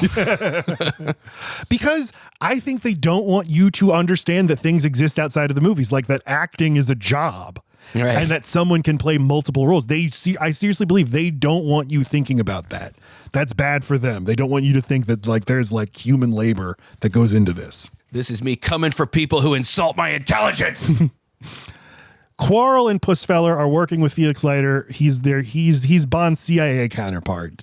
The CIA is investigating some radio disturbances or whatever going on down in Jamaica. And so James Bond's like, a rogue broadcast of Dark Side of the Moon. 4 years early or 5 years early? 10. Didn't it come out in 66? No. Dark Side of the Moon? 73. What am I thinking of? What are you thinking of? Are you sure it was 73? Am I sure that Dark Side of the Moon, which I got on cassette at the age of 4 and have been listening to for the last 30 some odd years? Yeah, it's the one that came out in between Obscured by Clouds and Wish You Were Here. I always think of it as a 60s album. I don't know why. The Syd Barrett stuff was like the late 60s. Correct. That's our other podcast. Is I'm like, hey, did this come out then? And you're like, yeah. Our other show is called Did This Come Out Then? They go, so they're all having dinner at this awesome Jamaican club. And we're all doing the jump up. Jump up, jump up. Jamaica, jump up, jump up. Jamaica. It's a great song, and just all these stiff white people just having the time of their lives. I love that so much. I love everything about that scene. I love how you can tell that the person who's supposed to be the singer is not only not singing the song, they're like kind of just staring straight ahead and moving around the microphone. He's even like hiding his mouth with the microphone. But then you've got all the people dancing, and it's a great song, and just it sets the scene. It's a tone setter. I love it. Yeah, and Bond at this point is still like, I'm kind of on vacation. So God, that's not his voice. Well, you got 4 more episodes, bro. Dial it in. Fuck. That's another question I have is, when did Sean Connery's voice start talking like this? Because in this movie, he doesn't sound like that at all. He doesn't. Is he better at dubbing than he is at speaking on camera? Do the camera mics pick him up poorly? Everybody becomes more of themselves as they age. Oh, I don't like that at all. When you have such a distinctive voice and now people are imitating you, you maybe like start doing an imitation of yourself. Huh? So Sean Connery starts to put on a Sean Connery, if you know what I'm saying. Yeah. And he's forgotten what Sean Connery actually sounds like. To my ear, it starts happening on Diamonds Are Forever, but we'll clock that. We'll track it, how Sean Connery's voice changes in the films. Mm-hmm. Quarrel says he took Strangways on his boat to check out the outlying islands looking for the source of the rocket interference. As we start hearing the fucking rocket interference. Oh no, rockets. Oh no. But they weren't allowed to check out this island called Crab Key because it's owned by a Chinese businessman named Dr. No. And Quarrel says he's scared of Crab Key, but he and Strangways snuck in one night and took some samples of some rocks. All right. So I think we've got our locale. If Quarrel's scared and the person who owns the island's name is literally a negative response. Yes. Yeah, I think that's where we'll go. He's like a mysterious kind of evil reclusive billionaire. Also, he has like mutant hands. Maybe it's him. Professor Dent, Bond goes to pay him a visit and he's like, oh, geology study. Tell me about this. God damn it. Asks him about this geology study, and Strangway says, well, you know how we have fishing bugs here in Jamaica? We also have geology bugs, and Strangway's got bitten by one of those. Okay? So he took some rocks to me. He got bitten by a radioactive geology bug. Now he is a giant bug. No, he is a giant rock. And with the powers of rocking. I have the powers of rock. I can be still. I can fall. He, asked me to test these to see if they were valuable, and they were not valuable. But then we follow Professor Dent to the harbor. And beyond that, I threw them away. The camera follows Professor Dent to the harbor. Like, he's up to something. And he gets on a boat to go to Crab Key. And so then he gets taken to this David Lynch-esque room where just a voice comes on a speaker. He's like, you are a shitty little worm. You're breaking my rule.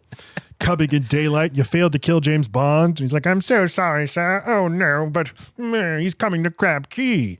And the mysterious voice, spoiler alert, it's Dr. No. He's like, oh, yeah, well, look on the table over there. That's how you'll take care of James Bond. It's a creepy, crawly spider, a tarantula. The scene is so, it suddenly feels as though we're in a totally different movie. Like you said, it's a very David Lynch sort of, like, it's eerie and unsettling. That feels like it's almost in a part of a different movie. But then we have the build up to that of just his travel to the island. He gets on the boat and the guy's like, I'm not taking you there. And he goes, I'm accepting responsibility. And then he gets off the boat and there's long shots of him walking down the pier and walking on the catwalk. And he finally there's like just this slow creeping sort of dread that ends in this weird room. Which I think is what frustrates me about Dr. No himself, is I think he is teased so well. Yeah. And I think as a villain himself, he's just kind of lame. It's the letdown for how, like, oh my God, I can't wait till we meet Dr. No. He's going to be so fucking crazy. Mm-hmm. And he's just some boring guy. So Professor Dent, who is just utterly repulsed by this tarantula in a cage, picks it up like, ew, ew. The professor's gotten a dent in his armor. You could, sir. Now, tarantula's not poisonous at all. The most damage they can do to a human being is to deliver a bite comparable in pain to a wasp sting. Ouch. Yeah. Oh, no, that's smarts. Bond gets back to the hotel. He picks up some messages from a lady working the hotel desk. Every time I watch the movie, I've never seen a hornier woman than the hotel like mail clerk. She's just staring at him like, oh. You noticed that too? Yeah. Here's your messages, sir.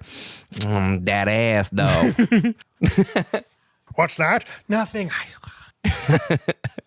So he goes back to his hotel room, seems his little hair's been missing. Oh, somebody's been in my hotel room. Oh, well. Pours himself a stiff slug and goes to sleep. And I texted you, is this the only point in the Bond series where we see James Bond sleep like a normal person?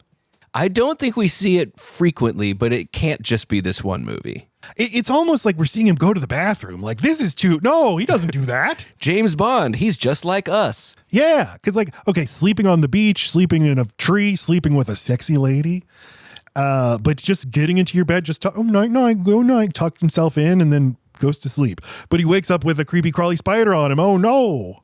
Or at least a creepy crawly spider on a screen that's being superimposed. Yes. So that's a great shot. The way they did this is Sean Connery's like Sean Connery is quoted as saying "fuck that." Right. On Wikipedia it says because of Sean Connery's arachnophobia, they had to use a sheet of glass. And I wrote in my notes, there's not a chance in hell Sean Connery's like, oh no, I have arachnophobia. Like, no, he's just like, no, fuck that. I'm not doing that shite. So they put a transparent piece of glass. I don't know if it's been digitally removed because in Raiders of the Lost Ark, famously, they have a pane of glass between Harrison Ford and the Cobra that in home video editions has been digitally removed. I don't know, but you can tell it's like walking. It's not actually walking on him. Yeah. And it's the shadow. The shadow is like in a totally different spot. Yeah. And this is Sean Connery, but this screenshot does not look like Sean Connery. That is Sean Connery, but when you see the spider walking on the arm, yeah, it's funny. You can even tell that that's not Sean Connery's arm.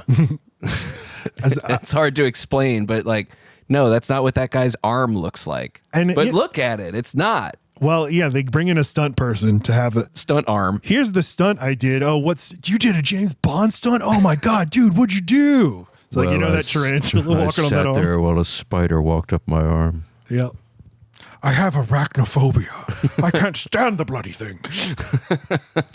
So he wakes up and he beats it to death in conjunction with the score. It's so great. Mm-hmm. With the butt end of his gun. Mm-hmm. And then James Bond, he's just like us, goes to the bathroom to throw up. Does he? In the novel, he does. Okay, yes. And you see him walk to the bathroom, but it was 1962 and it was illegal to show people vomiting on screen. Or to even acknowledge bathrooms. He's going into that mysterious room that all hotels have. But in the novel, it's a centipede. It's a poisonous centipede. Oh, and that's right. It's a really effective scene in the novel. It's like actually scary because it's describing the feeling of all the legs. Mm-hmm. But this is great. I don't know. I love it. I love how stupid this is. We go back to Government House. Speaking of stupid... Just because she's like listening at the keyhole down on her knees. And he's like, oh, so you're listening at the keyhole. And she's like, no, I wasn't. I was over there. And then he's just like, oh, never mind. Which is like, he has that response with her a couple of times. Yeah. They're talking later about like, oh, I want to cook. No, I'd rather go out. I like cooking. I don't want you getting dishpan hands. Oh, it's no bother. Forget it. Yes, I know. He does have...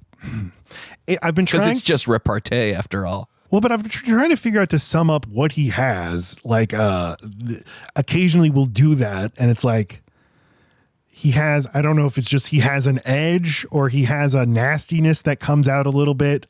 I definitely think this. I think one very important thing that Sean Connery brings to the role is he's kind of a bitch. Like he can be really catty. It can come out like, we wouldn't want to keep Dr. No waiting. Oh, that would never do. Yeah. I definitely picked up on that. But he just has this thing, like just random, like dismissive meanness can come out. I was watching You Only Live Twice and like, they'd be like, and you're going to go meet up with Mr. Tanaka. Tanaka! And it's like, why did you just shout the word like that just there? I don't get it, but I don't know. Goes to Government House. He's like, I need the files on Dr. No and Crab Key, but they're missing mysteriously. Oh no. And then Miss Taro, the secretary, is listening in. She is supposed to be Chinese. This is not a Chinese actress. There's another issue with these early Bond movies is the race stuff.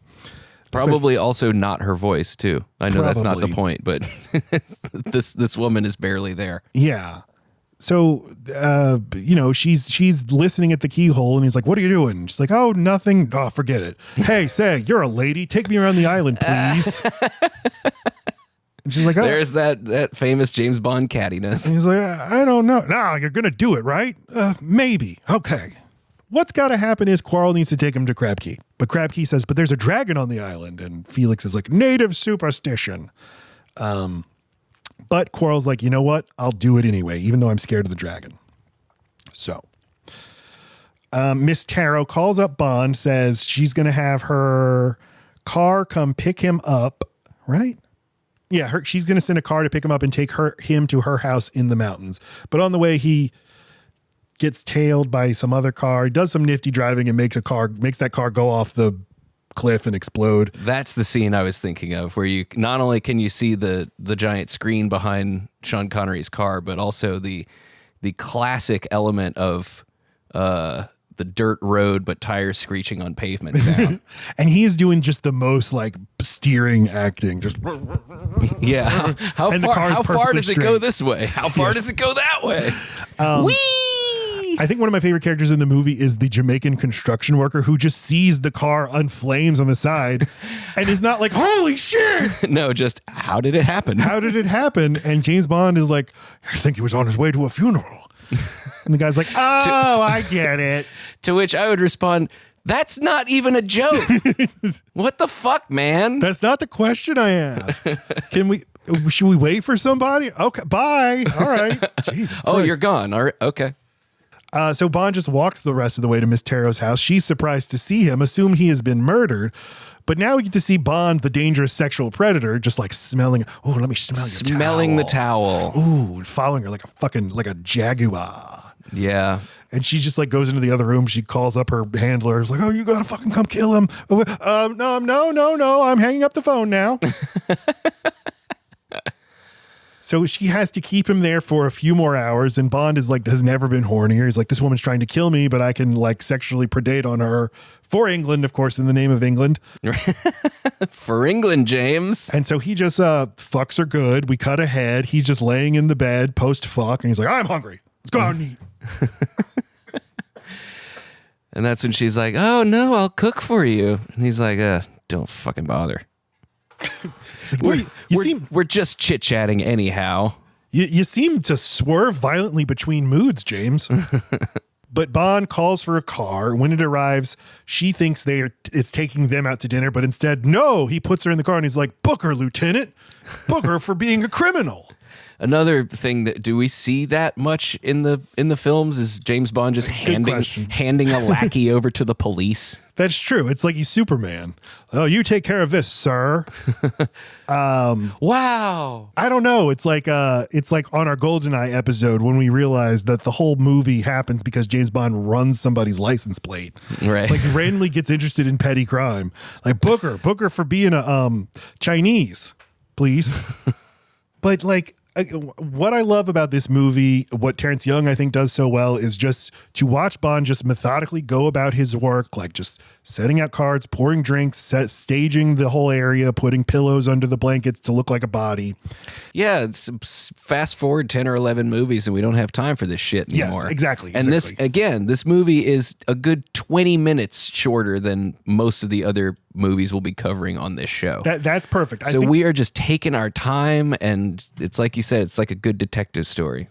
Because like with some casual racism. Because they already did this first one, it's like, we're not going to bother showing him like, oh, he's so smart because he knows to put the hair between the doors, but it's fun to see. Right. And it's stuff you can wrap your head around. Like, I can't do what James Bond does. I can't drive an ice car on a volcano, but I can put my hair between, although as Wade learned, you actually can't, but you think you can. So then the professor shows up, and again, one of my favorite scenes, at least in a Sean Connery James Bond film. Absolutely, I think it's my favorite line in the whole series. Is Dent shoots the pillows with a silencer, turns around, and then sees Bond. He warns him like, "You're up against way more than you know. I'm working for," and then he grabs his gun, and is going to shoot James Bond, but his gun is empty. And what does he say? That's a Smith & Wesson. and you've had your 6. And then he just coldly shoots him dead. You've had your 6.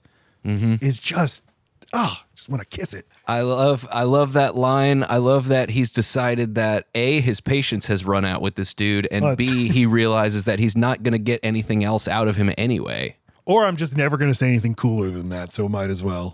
Yeah. Any further conversation would be anticlimactic, so you must go. So now we finally get to Crab Key. Crab Key. That's when his Scottish accent really pops out. Oh, we're going to Crab Key. Anytime he says, I see, Crab Key begins to interest me. Donkey. Quarrel. I've got bigger titties than you do. Long enough to declare legally dead. So Quarrel takes Bond to Crab Key at night in footage that is some of the most blatant day for night shooting ever. That is literally you turn the contrast up on the footage so it looks like it's night. And you can tell because I just took screenshots and then just turned the brightness up in Adobe Premiere and it just looks like it's daylight. So that's how they do all this. Taking you behind the scenes, folks. This has been Matt Takes You to the Movies. Exactly. Do the people know about Matt Takes You to the Movies? I'm sure they all do, of course. Well, for anyone who doesn't, we will get into that in a future episode because there's so much to talk about. Not really. That was the name of my movie column when I was in the high school newspaper. Yeah, Matt took us to the movies. When sometimes I would review movies that I hadn't actually seen. So I should be canceled. As many movie reviewers actually do and don't want you to know. I've never seen Passion of the Christ despite giving it 3 out of 4 stars. Like, that seems fair. 3 out of 4 stars. I get it. He gets crucified. Bada bing, bada boom. He's dead. So they oh my God! Spoiler! They row onto the shore, and Bond is just barking orders at Quarrel. Cover up the fishing boat. And then we better get some sleep. And Quarrel, I hope Quarrel is getting well paid for all this bullshit because he's just right. This is the part that I didn't really love how he just sort of he's they're partners, but he's being treated like a fucking assistant. Mm-hmm. And Bond very easily goes to sleep and then wakes up the next morning. Ursula Andress as Honey Rider. Crazy iconic shot of her just coming out of the water in this bathing suit with a fucking knife. And it's pretty hot. I don't know what to say. She's great. She's a great actress, and I think this character is pretty great too. At least until the very end of the movie, where she kind of just becomes a generic damsel in distress, unfortunately. But literally tied down. But everything up to that, she's just like so badass in a way that I'm sure was unprecedented in 1962. Yeah, and I think he is good with her too. Her voice was dubbed over. She just sounded too Swedish. Mm-hmm. Nikki van der Zeel. With a name like that, I'm surprised that she was able to get a better English accent or whatever this is supposed to be. But she was just closer to the mic. She had that privilege. That was the only thing. She just couldn't grasp. Just say it into the. But Ursula Andress had a very long movie career, but this is her best known role. But she also played Vesper Lind in the 1967 Casino Royale. Have you seen that one? I have not. There's 3 pieces of content called Casino Royale. Do you think we should cover that one in sequence? No. Okay. All right, good. Scratch that off the list. We had that discussion. That'll be a bonus episode one day. So she comes out the ocean. James Bond says, I haven't been this horny since yesterday afternoon when I slept with Miss Taro. Yeah, he just fucked a lady to death. And then had to sleep on the sand. Doesn't matter. He hears her singing underneath the mango tree, and he's like, maybe pretty. That's the unofficial Dr. No theme song. I think it is, yeah. Underneath the, and like great what a method of flirting that I never considered before is just sing the song back at the person in a different key and make them stop whatever they're doing. Yeah, it's foolproof. If you listen to it, like she's singing the melody to herself. And then he just sort of steps up and goes, underneath the mango, mango tree. You do a very good Connery singing voice. I wonder, did he was classically trained. Could he sing?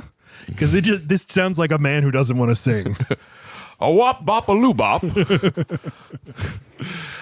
I want to hold your hand and wear earmuffs. So like, oh, pretty lady, I assure you my intentions are strictly honorable. That's another good line.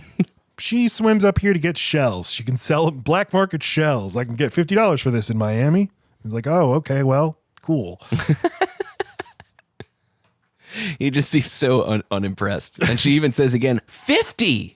And he's like, okay, cool. I literally don't bother with those now. I literally swim and pick up shells for a living, and I live in paradise. But okay, Mr. Guy. Yeah, I don't find that to be too fascinating, actually. Then this boat pulls up. They're like, there's a patrol looking for, the intruders on the island. And this is my favorite dubbed over voice, a black gentleman who, presumably is a native Jamaican, but is speaking like, anybody out there on the island?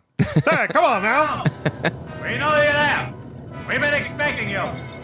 Just walk out with your hands up and you'll be okay. Well, shoot. Full speed ahead.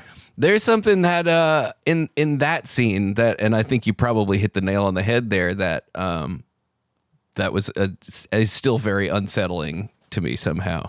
It's the disconnect between the voice and the face, the way he's holding the megaphone, which I've never in real life or any other movie seen a megaphone that doesn't have the handle on it. That it's just a straight, because he's holding it like it's a fist. And the way he says, "We'll be back with the dogs." It's a scary voice, but he also sounds like Terence and Phillip. Oh, we're back with the dogs later. Okay, full speed ahead. It's him saying full speed ahead. Full speed ahead. So Honey Rider leads them to her hiding place, and then she and Bond just sit down and talk about her tragic past. And I think Sean Connery is doing a kind of, like, he wouldn't be this attentive to a woman in the future. Just like, and then what happened?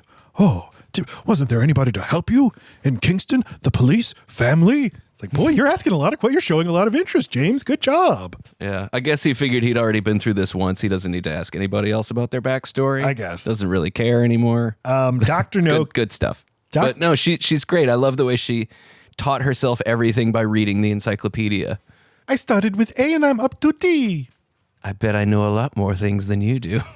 She's so great. Dr. No killed her father, who was a marine zoologist. He came to Crab Key. He came to Crab Key one day and never returned. Then it's night again, and they finally see this dragon, which is just some stupid armored vehicle that spits fire. It's so stupid, but it's so scary too. The idea is they're doing this on purpose to scare away people. Yeah. That's why they did this whole thing with the paint and the fire. Okay. Yeah. But I mean, why?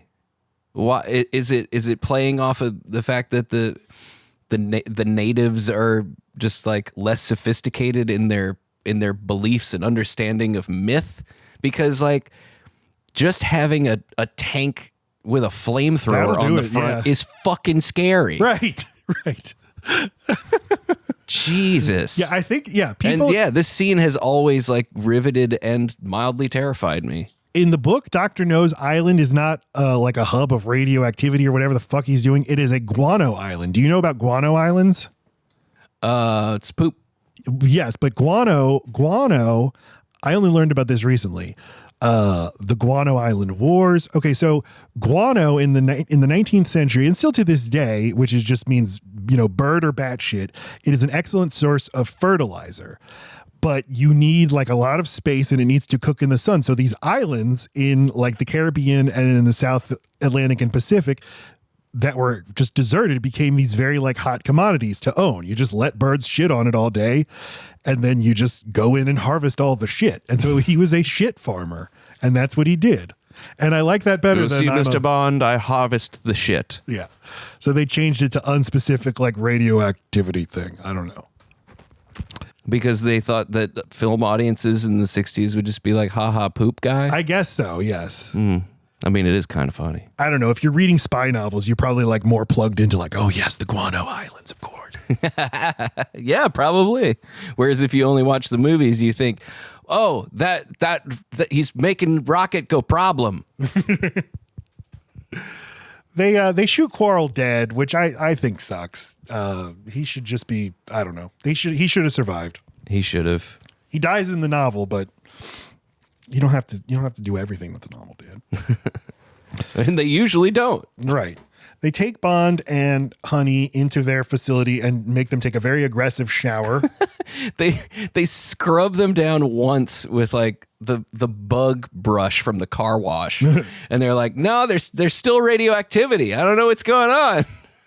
Do it again. Do it again. They do it. This time it worked. Get the bugs off. So they're doing that thing villains do. And I know that this movie and the early Bond movies established all this of like, okay, the villain layer and the villain who's been 3 steps ahead of you the whole time and is totally aware of everything. Oh, we've been expecting you since last night when we knew you arrived, and we even got your measurements and have a hotel suite ready for you and everything. Now, I understand, Matt, that you and your lovely wife, Lacey, are sick of masterminds in films. How did you feel about this? Well, I don't like Dr. No, as you know by now. James, Is this where it started to kind of fall apart for you? No. This guy knows too much. No, it's not that. I think that the actor's not very compelling, and I think that all the business at the end with Bond in the suit is just kind of not that interesting. It's just, and I don't really have anything specific or any way to improve it other than I find everything exhilarating up until right after, really until they sit down to have dinner with him. Because I think that he is just a letdown. They are much better Bond villains going forward. But also he was the first one. He didn't, you got to start somewhere. I generally agree with all of that. And yet still I really just enjoyed sitting there listening to the way he speaks. He's so deadpan in his self-confidence. There's something I really enjoyed about it. And he has a very short speech, and he uses the word stupid no fewer than 3 times. Really? And each time it has an effect. Like each time it hits, to me anyway. They go into they're like guided into hotel suites with an elaborate breakfast set out for them, and Honey's like, how can you eat at a time like this? And he's like, because I'm hungry. Another great line. But oops, the coffee's been drugged and they just both pass out and then wake up in time for dinner. And honestly, that's kind of nice. Just take some coffee, just take a little drug and I can wake up and it's later. Good. And you'll be hungry again, ready for dinner. Perfect. I love it. I always forget about this. Dr. No comes in and James is asleep in his bed and he's like looking at him like, oh, yeah. But we still don't see his face. That was another thing I wondered. Who put them in bed? Because they pass out on the floor. Yeah, those two. I guess we don't have to have everything answered. No, maybe we need like a prequel spinoff series. We do. We definitely need like a 14-episode miniseries of focusing entirely on who picked up James Bond and Honey Rider off the floor. We don't hear the name James Bond until the last episode, though. Right. And you don't see him until the credits of that episode. And it's only a silhouette because they haven't cast the actor He's dancing around. Yeah.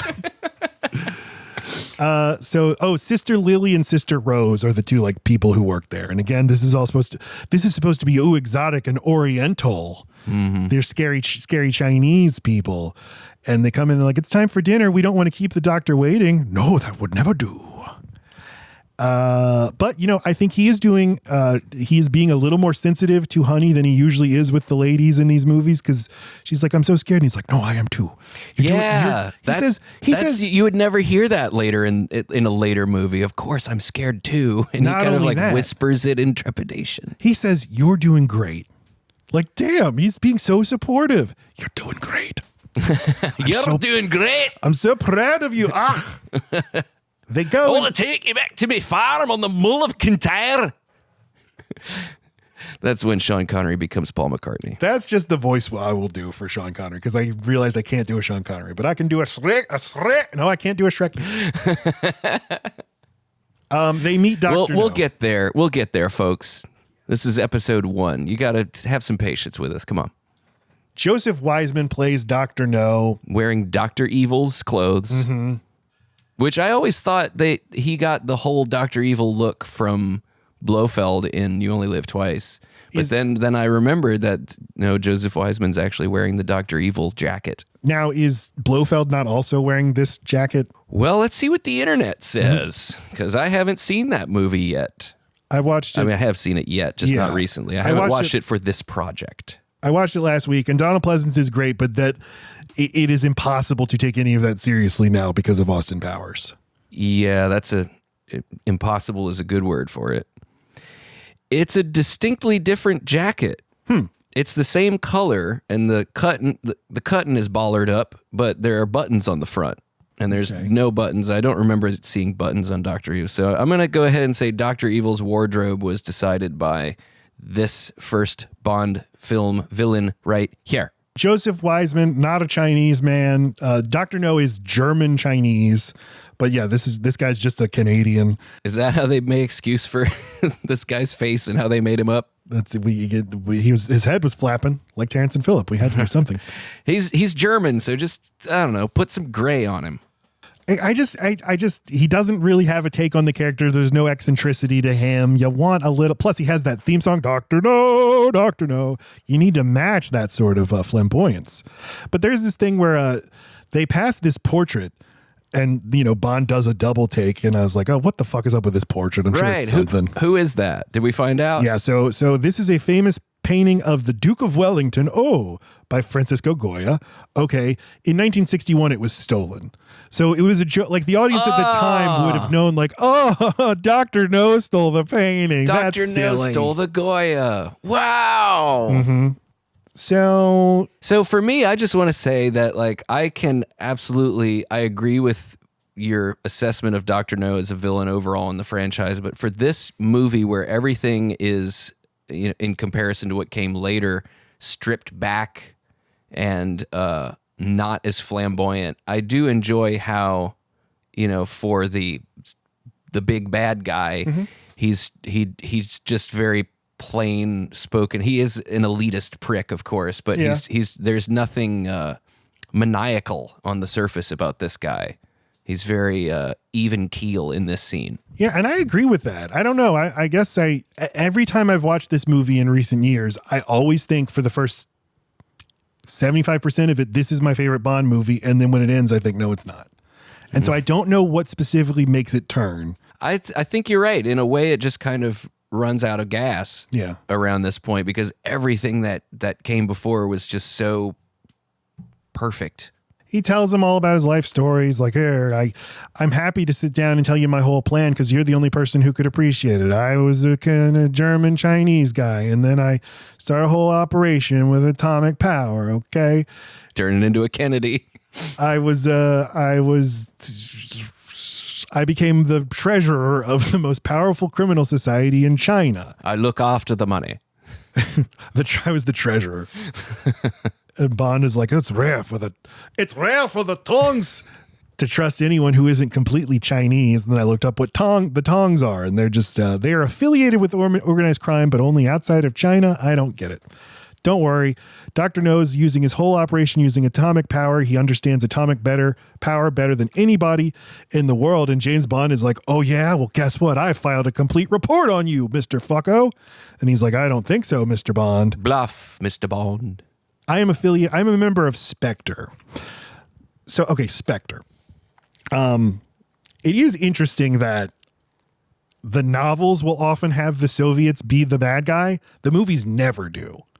The movies always have Spectre, which is like, a criminal organization, which is a neat way of like not having to blame the Russians for doing the bad stuff. True. I think the Soviets do end up being the bad guy when you get a little later into. I think that probably reflects the state of the Cold War. When? I just feel like there's at least once or twice in the 80s where it's just the Russians. I could see. Yeah, I guess I could. Or see like a rogue Russian general. Well, that's the thing. It's always like a breakaway Russian general. It's always a breakaway. Yeah, that's not what the Soviets represent. Because like at the time, what your job as a spy was, I need to undermine the Soviets, and I need to, if there's a left-wing government somewhere, I got to topple it. Yeah. But it's like a bit of like international diplomacy that these movies never actually blame the Soviet Union for anything bad that happens. And in fact, in From Russia with Love, the lady who the one who comes from Russia with love and falls in love with James Bond, she thinks she is doing everything for the Soviet Union, but she's being deceived. And the movie even like says like it's actually, she's like a patriot, and that's good. She loves her country. She loves Russia. So it's like even that is like a little sympathetic to the idea that you can come from the Soviet Union and love the Soviet Union, and that doesn't mean you're evil. But yeah, okay, Dr. No, he's like I know a lot about atomic power. I offered my services to the Americans, but they weren't interested. So now I'm working for Spectre. Okay. Then Bond gets... We've glossed over one of my favorite lines. Unfortunately, I misjudged you. You are just a stupid policeman. That hurts him. He does not like that. He doesn't like stupid or policeman. Policeman! Policeman! So Bond gets knocked out. This is the third time in 24 hours he's been knocked unconscious. Like, his That's brain... not good, from what I understand. It's not good for you to have that happen. He has like a strong safeties brain. When he's dead, they're going to study that for CTE. Gets put in a prison cell, and he, easily escapes the prison cell and just goes through. Not so easily. He gets shocked. He gets shocked so bad it flings him against the wall after he's been knocked out for the third time in 3 days. Look, I wouldn't want it to happen to me, but I think for him, it's not that big of a deal. I'm just saying it's not a tarantula bite. Okay. Fine. I'm sorry, James Bond. And then he's got to climb really out hard through the duct. He falls down a vertical shaft. He is like burning his hands on the hot metal, and then he gets like shit water pumped all over him. But that's when he wraps the things, whatever he wraps around his hands. His jacket. Yeah, he's got to rip his jacket. And he's looking good. I don't know. That's a good look for him with the with the finger. They look like fingerless gloves. He comes out of the pipe like, oh yeah. He's all beat up in his fingerless gloves. And it is maybe some of the most beat up we ever see James Bond in a movie. He does not usually get that tattered. And so Dr. No is launching a thing or stopping a thing from launching, or I could not tell you what he's doing here. He's toppling. He's toppling it. Toppling what? The rocket. Why? Because he's the bad guy. That's what he does. But what's that going to do? Who cares? I mean, he offered his services, and now they can pay.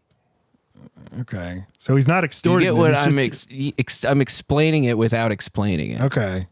And then there is none. How does Bond stay? Bond presses the off switch, and they're like, no, don't push that. But he does. He like cranks the power on the radiator up too high. And the island starts to melt down, and everybody flees. The whole island explodes. Yeah. He puts the suit on. He puts the suit on where acts like he works there. Right. You can see pretty much his whole face. And Dr. No goes, Chang, get over on the gantry. Blofeld also yells at somebody, at an astronaut who's not supposed to be there, to get on the gantry.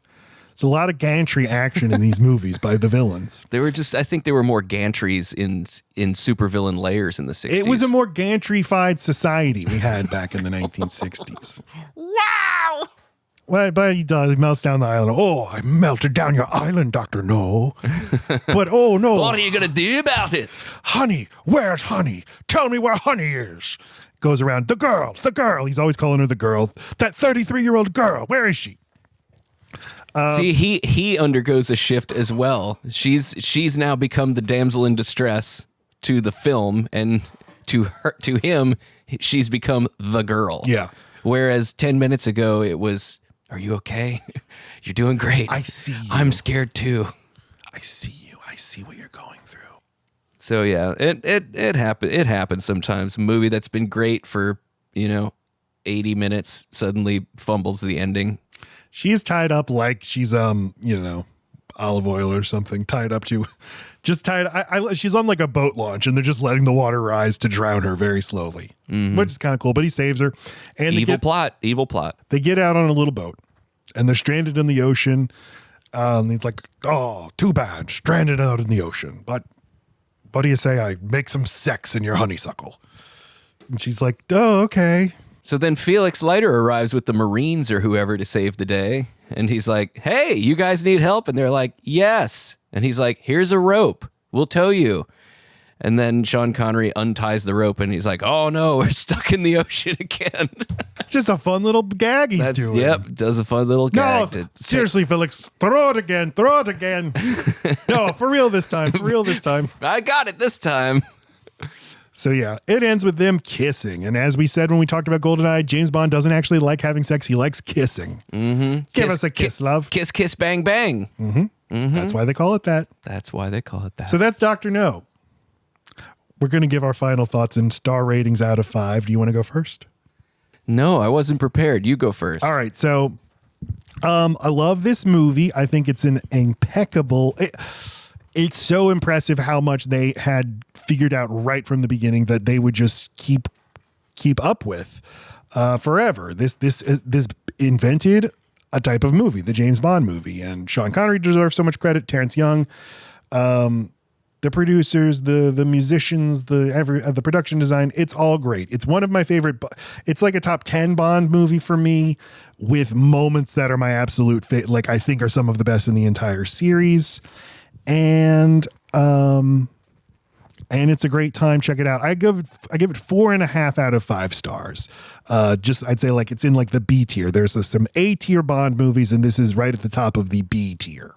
I love that. That's great. You more or less summed up how I feel about it myself. I think it's one of my favorites. It's all too easy for me to look past what little flaws in the filmmaking there are, because the story and the action is just so enjoyable. And it's the one that started it all. It's Dr. No. It's film number 1. And for no particular reason, I'm going to do my best to avoid half stars. I like that. In this series. We'll see how long I last. So I'm going to give it a solid 4 out of 5. And you know what? I cannot go any lower than that. It's just too good. Yeah. Earlier this year, I said, I'm not doing half stars anymore. And I don't even think I lasted 1 episode. It is a coward's way out. It's like when they say rate this 1 out of 10, but you can't say 7, because then you realize like, oh, I was going to say 7 because everyone says 7. You know what I love is that like for the first Bond movie, they had all the novels to pick from basically. And they're like, let's just tell a James Bond story. It's set on Jamaica. Dr. No, that's a weird title for a movie. It doesn't matter. It is just a James Bond story. It doesn't have to be an origin story. It's not how he all got started. I love that they just throw you in and you keep up. You get all of it. It's all in the performance. It's all in the filmmaking. Yeah. It's very good. Okay. Great job. Great job all around. Haggis for all of you. Want to tell everybody about 1 Week Rental, my movie podcast that I host with my wife, Lacey Roth. You got to listen. It's great. Thank you. And Wade is oft appearing on that show. We do a different movie every week, deep dive into a different movie, spend the week with the movie. You spend your time with us. While you're at it, Wade and I have a band called Rural Route 9. We did the theme song for Pod Job. Yeah. Which Wade composed, a beautiful little piece of music. Oh, we worked on it together. I was there too. I played the chords.